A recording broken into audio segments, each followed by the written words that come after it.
स्वागत है आप सभी का। आपके साथ मैं हूं स्वप्निल। अलवर से बड़ी खबर है। यहां नीमराणा के एक होटल में ठहरे हुए पार्षदों पर हमले की खबर है।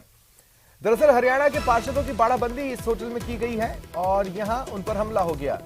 इनको उठाने के लिए एक गुट के बदमाश पहुंच गए। बताया यह जा रहा है कि हरियाणा के बावल में पंचायत समिति चुनाव में दो पक्षों में जंग चल रही है और इसी कड़ी में बाड़ाबंदी पार्षदों की यहां नीमराणा के एक होटल में की गई थी। यहां बदमाश पहुंचे, इन्हें उठाने के मकसद से हमला किया।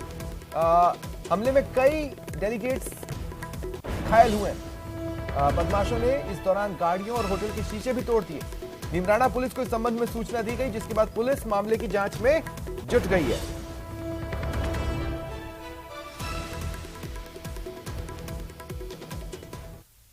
ग्यारह बजे वोटिंग होनी थी ब्लॉक समिति चेयरमैन के लिए। हम 12 मेंबर एक जगह होटल पे रुके हुए थे और हमारी मेजोरिटी पूरी बनी हुई थी। बहुमत हमारे पक्ष में था। हम होटल से जैसे चलने लगे उससे पहले कुछ अज्ञात बदमाश वहां पहुंच गए और हम लेडीजों पर मेंबरों पर हमला कर दिया।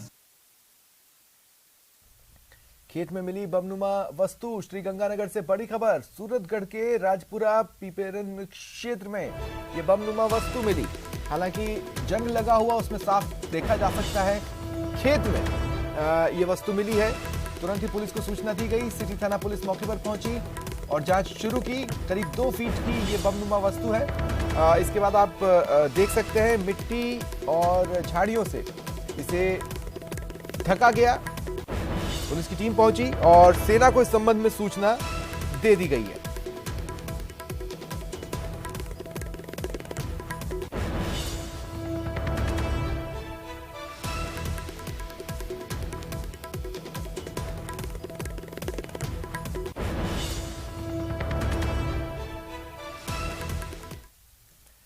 जयपुर विकास प्राधिकरण यानी राजधानी जयपुर के विकास का जिम्मा जिस महकमे के पास है, उस महकमे की कमान ठेका संविदा रिटायर्ड प्रतिनियुक्ति पर आए अधिकारी कर्मचारियों के हवाले है। जेडीए में 90% स्टाफ ठेके रिटायर्ड और संविदा कर्मियों से भरा है।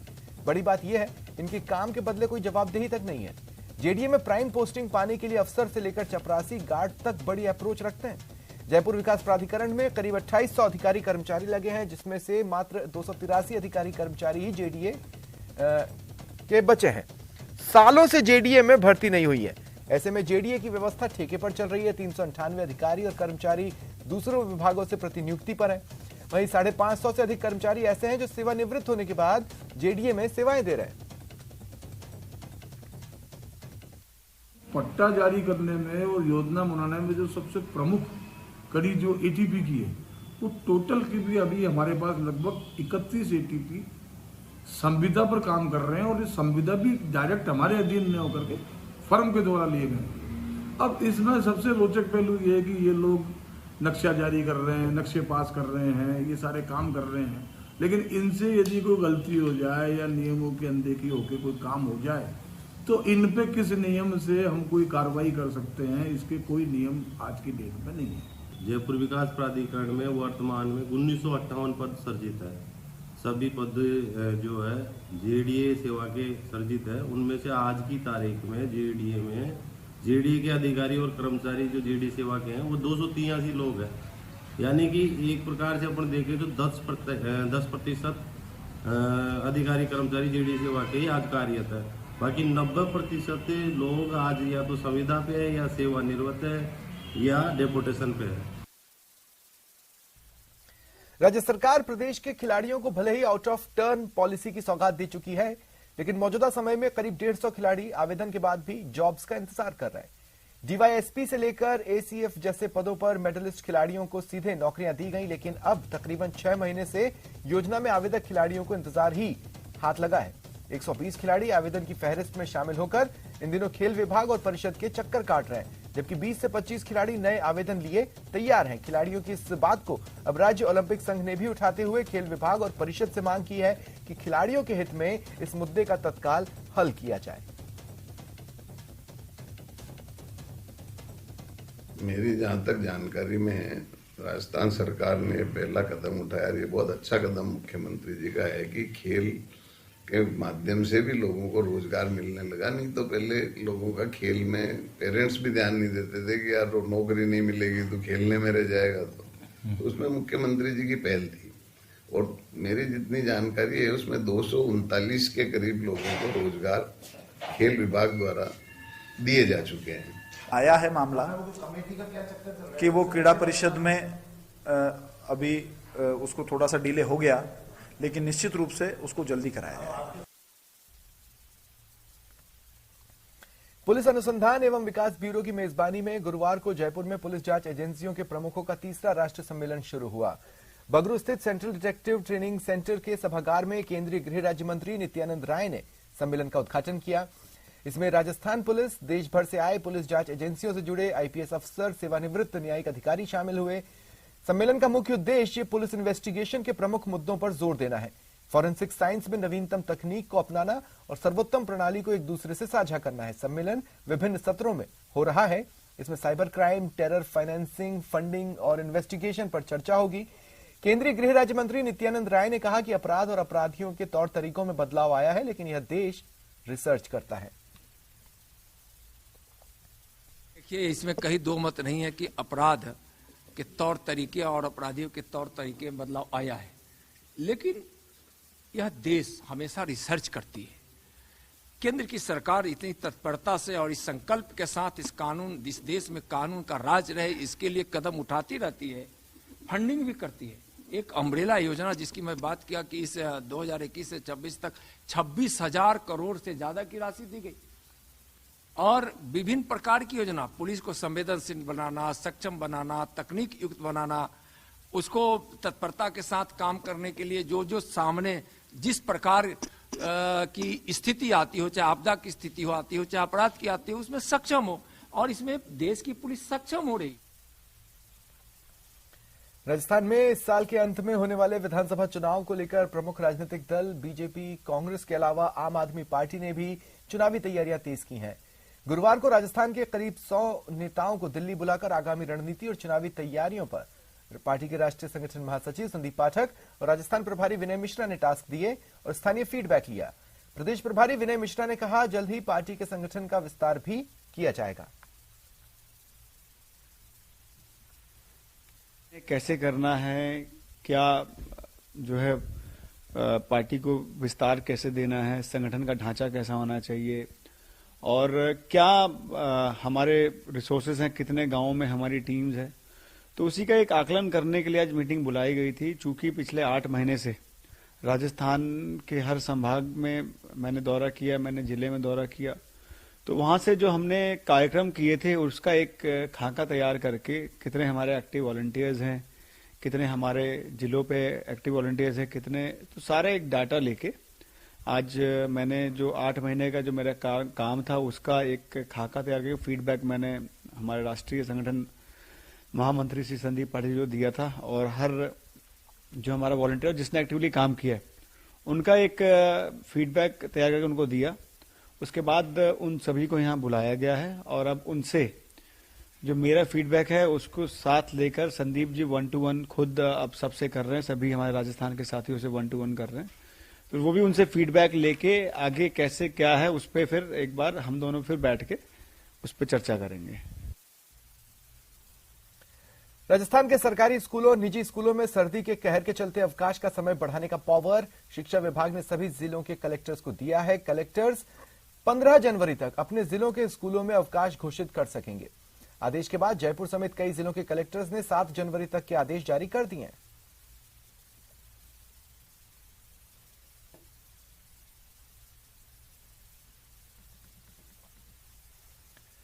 बात कोटा की, जहां असमत मांगने और परीक्षा को मौज मस्ती का अड्डा बनाने के मामले में एसआईटी की टीम ने यूनिवर्सिटी परिसर में पहुंचकर 34 आंसर शीट जब्त की, कई और रिकॉर्ड और जानकारियां भी जुटाई।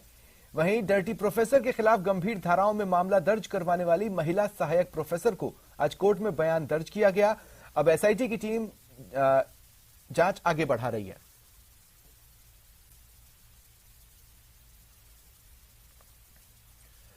कोहरे के चलते राजस्थान के पड़ोसी राज्यों को जाने वाली फ्लाइट्स इन दिनों जयपुर डाइवर्ट हो रही हैं। मध्य प्रदेश, पंजाब, हिमाचल प्रदेश, दिल्ली की फ्लाइट का डाइवर्जन दिसंबर में शुरू हुआ। यह प्रक्रिया लगातार जनवरी में भी जारी है। डाइवर्जन की वजह से जयपुर एयरपोर्ट से जाने वाली फ्लाइट्स का स्केड्यूल गड़बड़ा जाता है। कोहरे की वजह से नजदीकी सभी एयरपोर्ट पर विजिबिलिटी 0 हो जाती है। जयपुर एयरपोर्ट पर आरवीआर सिस्टम लगा है जो बाकी एयरपोर्ट्स पर नहीं है। इसकी वजह से 50 मीटर विजिबिलिटी में भी विमान लैंड करता है।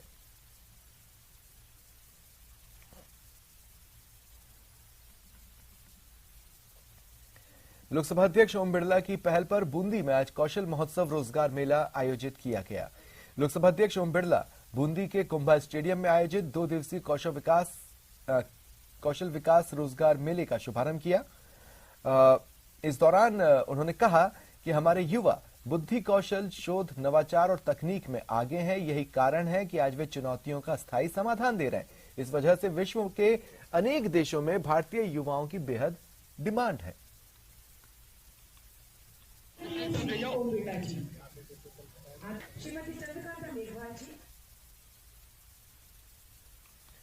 जयपुर के महात्मा गांधी अस्पताल में न्यूरो इंटरवेंशन और इमेजिंग पर व्याख्यान का आयोजन किया गया, जिसमें मुख्य वक्ता वर्जीनिया, अमेरिका से आए विख्यात international radiologist doctor Tanveer Rizvi ने कई महत्वपूर्ण जानकारी दी।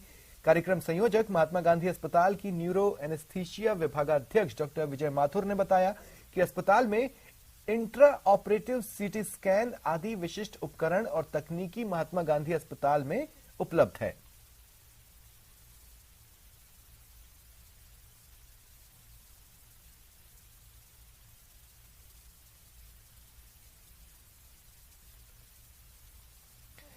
राष्ट्रीय शिक्षुता प्रशिक्षण बोर्ड और university of engineering and management Jaipur के संयुक्त तत्वावधान में यूईएम जयपुर कैंपस में 2 दिवसीय रोजगार शिविर का शुभारंभ किया गया। शिविर में कुल 25 मल्टीनेशनल कंपनियां शामिल हो रही हैं। करीब 1830 विद्यार्थियों ने इसके लिए रजिस्ट्रेशन कराए हैं। पहले दिन 583 विद्यार्थियों ने इंटरव्यू दिए। शुक्रवार को अंतिम दिन करीब 450 विद्यार्थियों के शामिल होने की संभावना है। कार्यक्रम में राष्ट्रीय शिक्षुता प्रशिक्षण बोर्ड के निदेशक एसके मेहता, सहायक निदेशक मानस खवास, यूनिवर्सिटी के vice chancellor professor doctor Biswajoy Chatterjee शामिल हुए।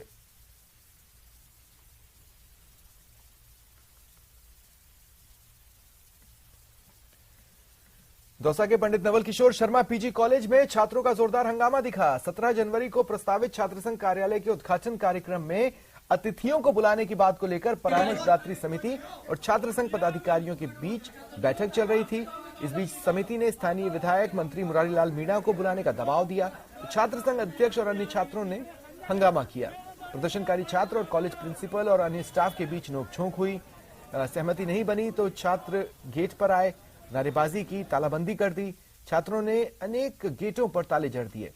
पुलिस की मौजूदगी में कॉलेज प्रशासन और प्रदर्शनकारी छात्रों की बैठक हुई। अतिथि के नाम आपसी सहमति से तय हुए।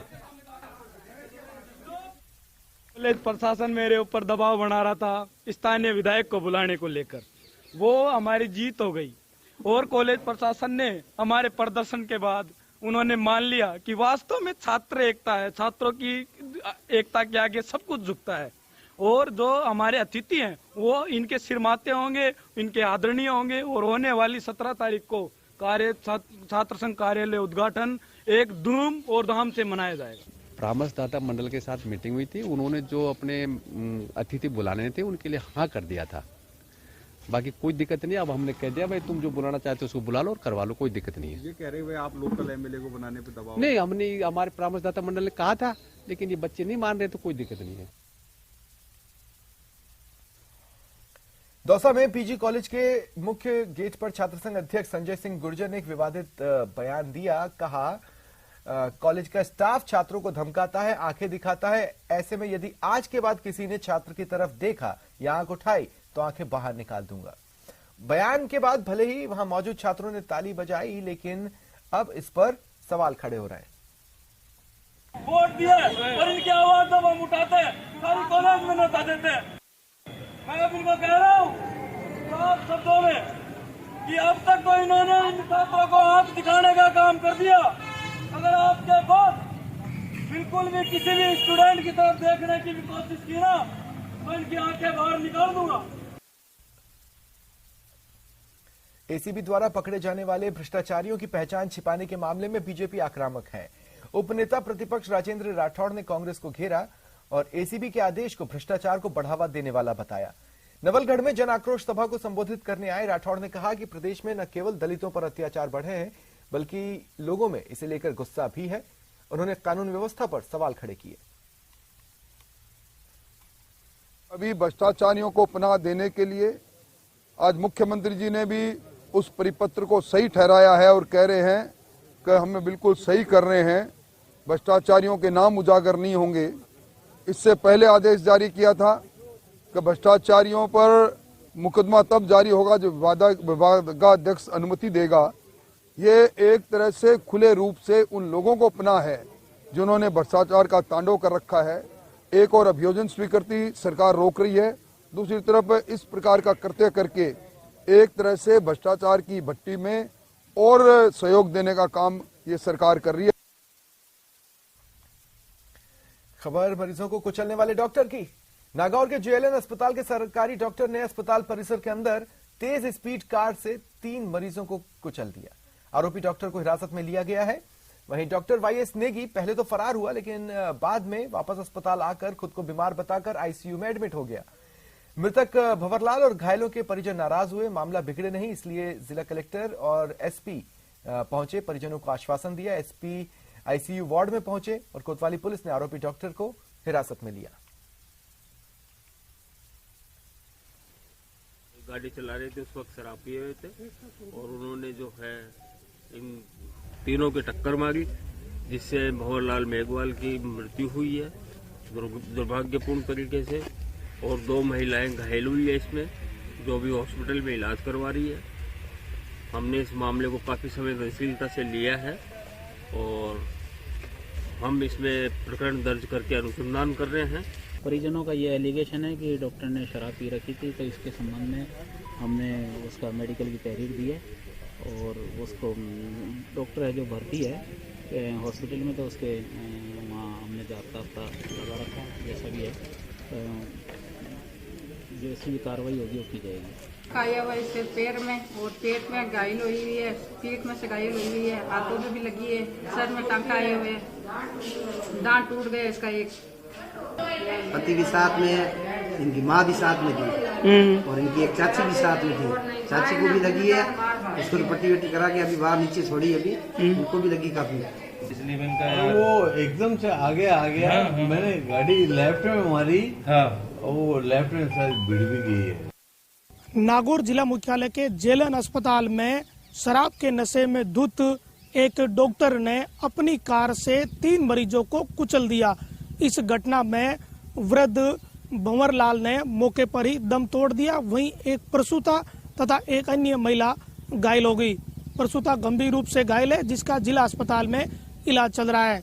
वहीं मृतक भंवरलाल के शव को जेएलएन अस्पताल की मोर्चरी में रखवा दिया। साथ ही घटना के तुरंत बाद डॉक्टर जो वाईएस नेगी है वो घटनास्थल से फरार हो गए, लेकिन कुछ ही देर बाद एक दूसरा घटनाक्रम हुआ और डॉक्टर कुछ देर बाद आईसीयू में आकर एडमिट हो गए, जिसके बाद जो मृतक भंवरलाल है उनके परिजनों ने काफी नाराजगी प्रकट की और हालात को देखते हुए जिला कलेक्टर पीयूष समरिया व एसपी राममूर्ति जोशी यहाँ मौके पर पहुंचे और पूरी वस्तु स्थिति जानी, जिसके बाद कोतवाली थाना पुलिस ने आईसीयू में एडमिट डॉक्टर वाईएस नेगी को हिरासत में ले लिया और पुलिस उन्हें थाने लेकर गई है।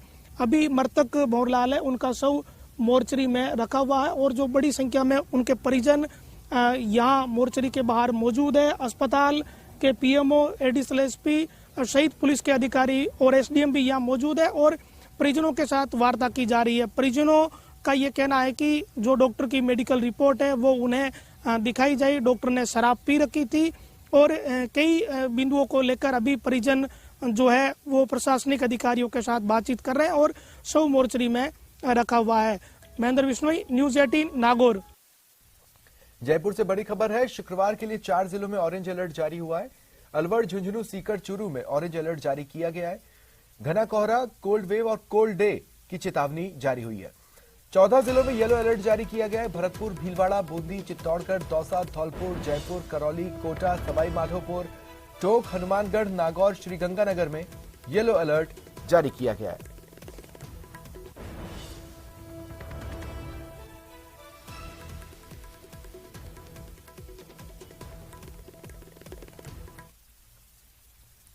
भीलवाड़ा जिले में घटते तापमान और बढ़ती शीतलहर का असर मंदिरों में भी दिख रहा है। कड़ाके की ठंड से बचाने के लिए भगवान को भी गर्म कपड़े पहनाए गए हैं। भीलवाड़ा के प्राचीन दूधधारी मंदिर में श्री कृष्ण और राधा रानी का ऊनी वस्त्रों से विशेष श्रृंगार किया गया। वहीं सर्दी से बचाव के लिए मंदिर गर्भगृह में सिगड़ी भी लगाई गई है, जिससे तापमान गर्म रहे। दूसरी तरफ भीलवाड़ा शहर के पेच एरिया बालाजी मंदिर में भी हनुमान जी को ऊनी वस्त्र का चोला चढ़ाया गया है। कहीं ना कहीं सर्दी अपना पूरा तेवर दिखाने लगी है। कोहरा हर जगह आपको देखने को मिलेगा, वहीं लोग अपने हाथ तापते हुए सड़कों पे दिखाई देने लगेंगे और इस सर्दी का असर अब भगवान पर भी होने लगा है। भीलवाड़ा में कई मंदिरों पे भगवान को ऊनी वस्त्र और ऊनी चोले चढ़ाए जाने लगे हैं। हम खड़े हैं दूधाधारी मंदिर में, जहां पे आप देख सकते हैं कृष्ण भगवान, राधा रानी, बाल गोपाल और ठाकुर जी को ऊनी चोले चढ़ाए गए हैं, ऊनी वस्त्र पहनाए गए हैं। जिस प्रकार के कड़ाके की ठंड यहाँ पड़ रही है, उसको देखते हुए मंदिरों में ऐसे चोले चढ़ाए जा रहे हैं। हमारे साथ इस मंदिर के पुजारी कल्याण जी शर्मा है, आइए इनसे बात करते हैं। किस प्रकार से ये आपने चोला चढ़ाया, ये ऊनी वस्त्र भगवान को पहना है, क्या कारण रहे हैं? ये हमें गुरु परंपरा से ही विरासत में मिला है। हमारे जो पूज्य गुरुजी थे, उन्होंने बताया कि लाला जैसा मौसम होता है उसी के अनुसार ठाकुर जी की सेवा इत्यादि की जाती है।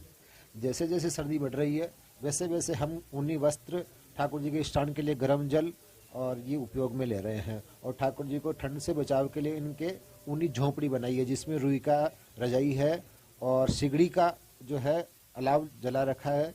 और इसके अंदर हम गूगल का धूप लगा, जिससे शरीर में ठाकुर जी को गर्मी रहे। कहीं ना कहीं जैसे कपड़ों में बदलाव आया ठाकुर जी के, कहीं ना कहीं इनके भोग में भी बदलाव आया है क्या? जी, इनके भोग में भी बदलाव आया। जैसे गर्मी के अंदर ठंडा व्यंजन इनको भगवान को भोग लगाया जाता था। अब जैसे जैसे सर्दी बढ़ रही है वैसे तिल के व्यंजन है, अपने बाजरे का खिचड़ा है, मक्की की घाट है। इस प्रकार इनको ठाकुर जी को भोग, पकौड़ा है और हलवा है इत्यादि, इनके भोग में भी परिवर्तन है। जिस प्रकार से मौसम में बदलाव आया है तो ठाकुर जी को, कृष्ण भगवान को ऊनी वस्त्र धारण कराया गया है, वहीं उनके भोग में भी परिवर्तन आया है, जिसमें गुड़ तिल्ली को रखा गया है। वीडियो जर्नलिस्ट अंकुर सनाटी के साथ राहुल कौशिक, न्यूज 18 भीलवाड़ा। प्रदेश में सर्दी का सितम जारी है। चूरू का पारा जमाव बिंदु तक पहुंच गया। यहां फसलों पर बर्फ की चादर जमी हुई है, वहीं बर्तनों में पानी बर्फ बन गया। में बर्फानी सर्दी का सितम लगातार जारी है। पिछले 3 दिनों से यहां पारा जमाव बिंदु के नीचे पहुंच रहा है, जिसकी वजह से किसानों की चिंताएं बढ़ गई हैं। गुरुवार को मौसम विभाग ने -1.5 डिग्री न्यूनतम तापमान दर्ज किया, जो इस सीजन का सबसे कम तापमान रहा है। दिन का तापमान भी यहाँ लगातार लुढ़क रहा है।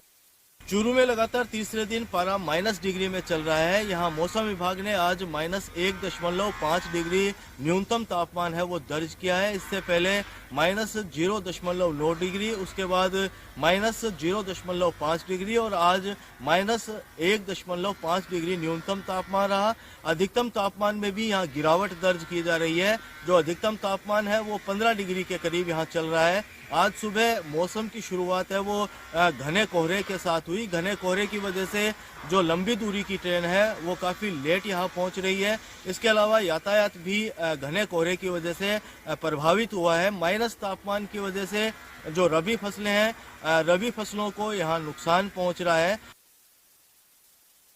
और एक बड़ी खबर सुन लीजिए। हाथ से हाथ जोड़ो अभियान को लेकर एक अहम बैठक कांग्रेस करने वाली है। 8 जनवरी को ये बैठक बुलाई गई है। जयपुर में पीसीसी वॉर रूम में ये बैठक होगी। पीसीसी चीफ गोविंद सिंह डोटासरा बैठक की अध्यक्षता करेंगे। साथ ही बैठक में सीएम अशोक गहलोत, कांग्रेस के प्रदेश प्रभारी सुखजिंदर सिंह रंधावा शामिल होंगे। देखिए, अभियान प्रभारी आरसी खोटिया, पीसीसी पदाधिकारी, लोकसभा विधानसभा प्रत्याशीगण, जिला अध्यक्ष, अग्रिम संगठनों के अध्यक्ष, अभियान के लिए नियुक्त जिला समन्वयक भी भाग लेंगे। फिलहाल इतना ही, मुझे दें इजाजत, नमस्कार।